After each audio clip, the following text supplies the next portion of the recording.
Lo tau pamali nggak sih?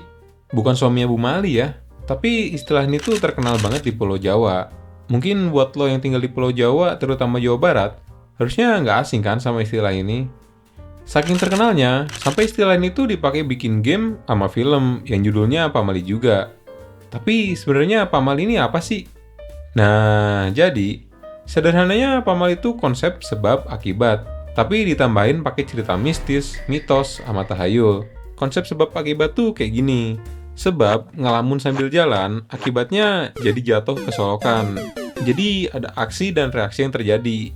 Kayak hukum Newton 3 lah. Ya nggak? Ya nggak sih? Istilah pamali ini tuh muncul pertama kali dari Sunda, yang artinya larangan atau pantangan. Tapi gak tau juga sih siapa yang pakai kata pamali ini pertama kali. Soalnya dari sumber yang gue baca, gak ada satupun yang tahu siapa penciptanya. Istilah pamali ini dipakai sama orang-orang zaman dulu banget. Tapi gak sampai zaman purba juga sih. Pokoknya di zaman dimana budaya mistis tuh kental banget, dan ilmu pengetahuan belum semaju sekarang. Terlebih orang kita tuh dari dulu emang suka ngeyel kan sama aturan. Apalagi kalau aturannya tuh yang receh, atau enggak, yang nggak ada efek secara langsung. Soalnya kan aturan ada untuk dipatuhi dong, masa dilanggar. Hehe. Jadi daripada ngejelasin sesuatu dengan logika, yang mungkin nggak akan diikutin. Jadi mereka nambahin pakai cerita mistis atau mitos biar orang lebih patuh. Contohnya tuh kayak jangan duduk di bantal, tar bisulan. Padahal ya maksud dari kalimat ini tuh buat ngasih tahu kalau ini tuh nggak etis.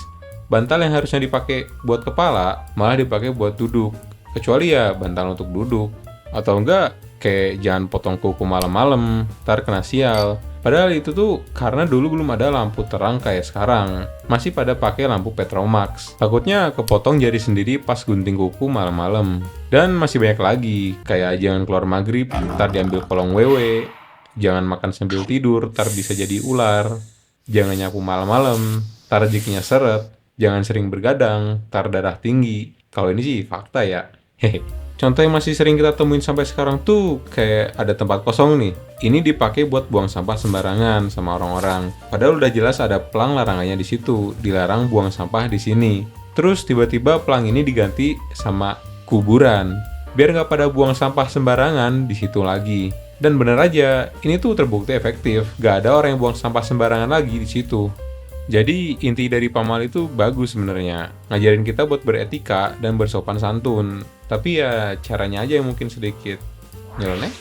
Cuman ya balik lagi, karena orang zaman dulu lebih takut sama hal mistis daripada penjelasan logis. Jadi istilah pamali dipakai buat ngingetin orang biar lebih patuh. Tapi mungkin ini udah nggak relevan lagi sama manusia modern, yang mana pemikirannya udah lebih kritis dan gak gampang percaya mitos tanpa adanya bukti. Jadi gitu sih. Pamali itu apaan? Menurut lo, pamali ini masih penting gak sih di zaman sekarang? Coba tulis di komen. Makasih yang udah nonton, semoga mudah dipahami. Like video ini kalau lo suka, dislike aja kalau nggak suka. Sampai jumpa di video selanjutnya. Bye-bye. Pencet tombol subscribe kalau lo nggak mau diikutin kolong wewe. Hehe.